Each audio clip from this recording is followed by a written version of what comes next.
Rick, something Pascal was telling us in practice earlier this week was that Jarris Walker's come up to him in game a few times, even when he was out, to ask him for instruction or thoughts on something. When it comes to him asking for help or advice within a game, how have you seen him grow in seeking out what is needed of him in those moments? Yeah, Pascal's a guy that he looks up to.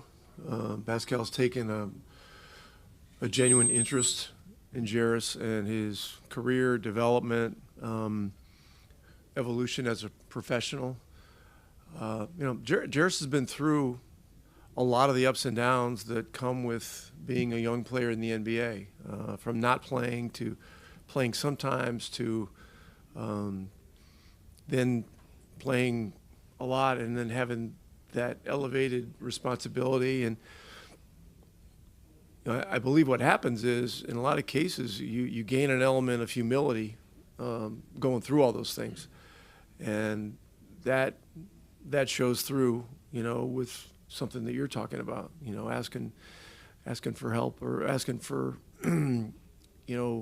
input, during a game. It's great. It's great to hear. It's great to see. Hi, Rick. We are from Slovenia. We are here for Luka. It's been... Zdravo. Zdravo, Živia.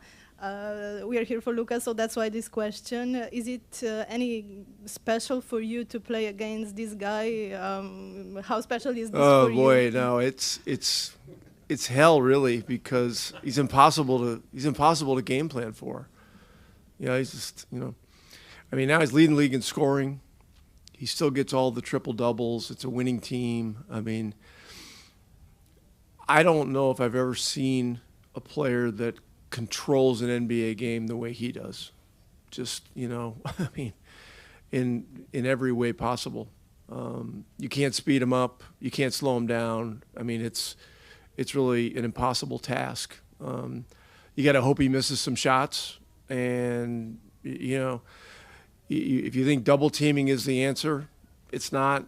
What the stats will show you is that when you double team him, things get worse because everybody else gets going and there's wide open shots all over the place. So he's as difficult a player to game plan for, as I've ever seen.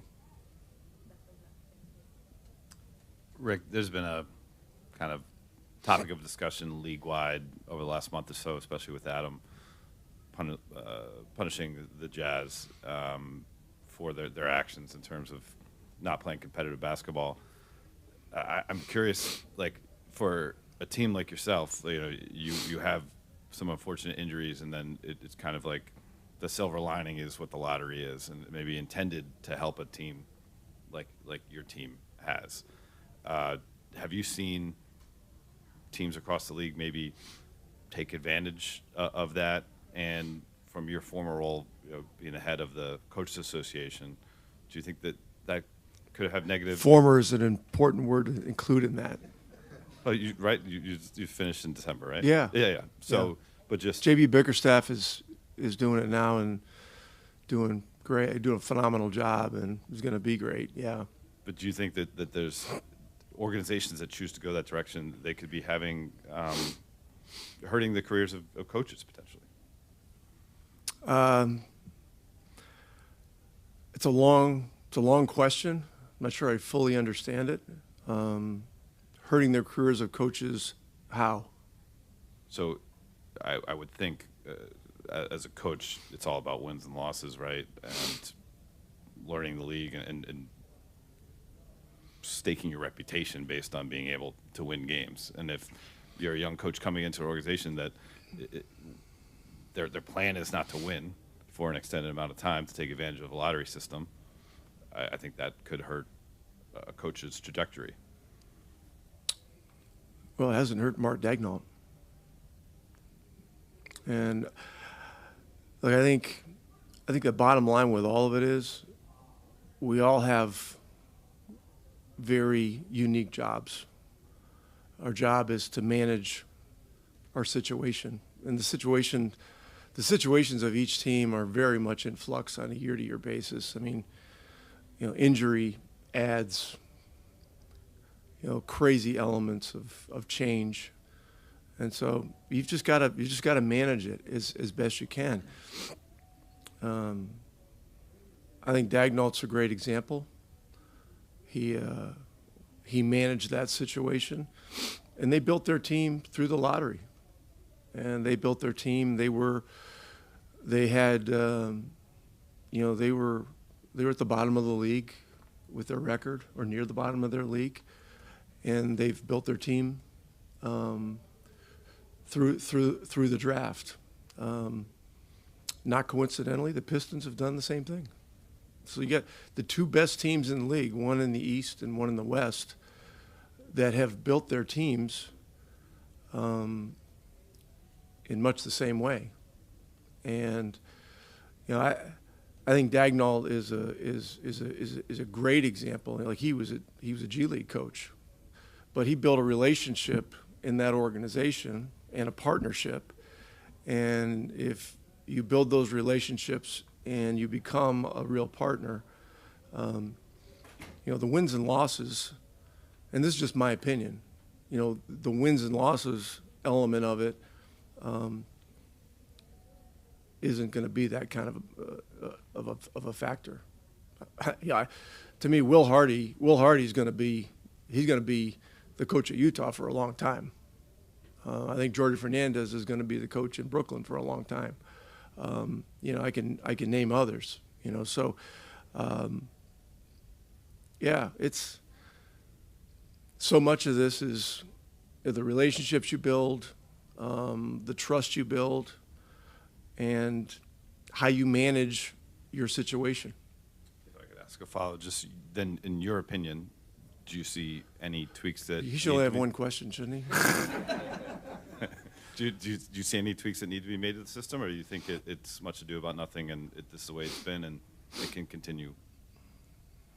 My opinion doesn't matter. From what I understand from Adam, there will be changes, and they'll be carefully considered. I mean, this was a huge topic of conversation. I was on the competition committee at the end of David Stern's run as commissioner, and Adam wanted to keep me on at the beginning of his.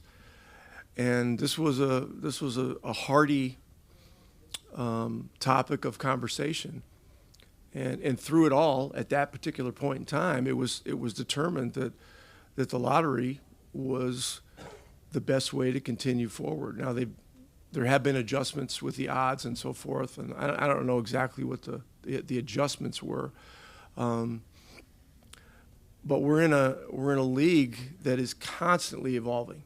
Like, take this conversation out of it. You look at NBA offense and defense. I mean, it's evolving not by the year. It's evolving by the month and the week. I mean, there's constant change, and so there must be adjustment if adjustment is needed. And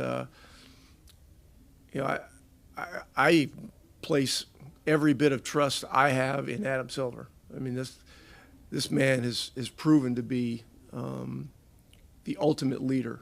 He really has. He has really smart people around him. They carefully consider everything. They never react. They always think through things. And I've been a part of that as part of the competition committee for a pretty long period of time. So, look, one of the other topics over the years was the idea of the in-season tournament.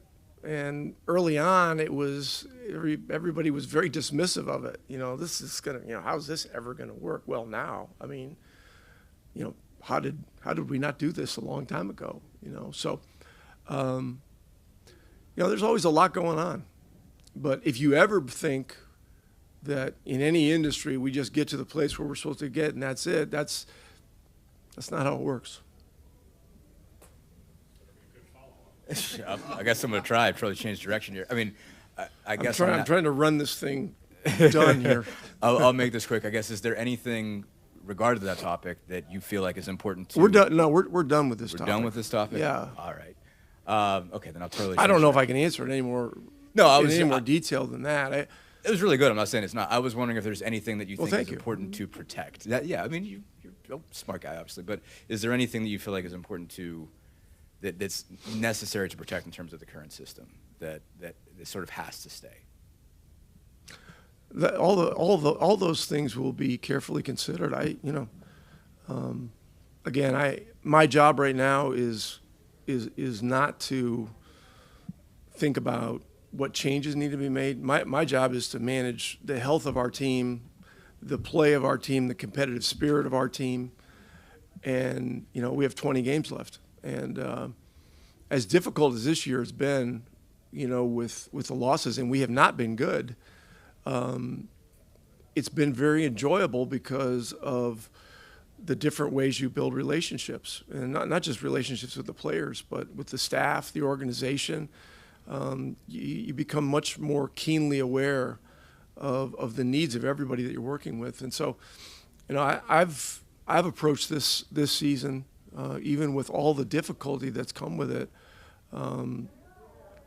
with the approach of, finding the positives and building, because what you find in life, you go on in this long enough, is that you don't grow without going through difficulty. It's just a fact. Is that it? Non-lottery question. Okay. Just for some perspective, when you were coaching Luka in Dallas, how did you see things evolve with how he managed emotions and his competitiveness through the course of a game? He's a fiery competitor. I don't see that changing. I don't see that changing. But look, he's great. He's one of the greatest. He's the greatest. He's the greatest player I've ever coached. I mean, just in terms of his sheer ability, he'll be an MVP.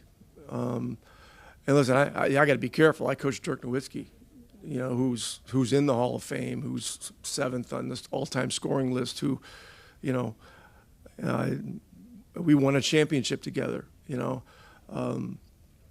But Luka's just, he's the extra special of the most extra special, just in terms of everything he can do on the basketball floor.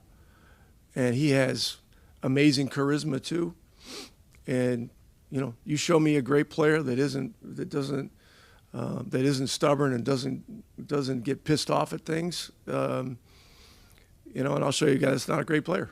That's just the way it is.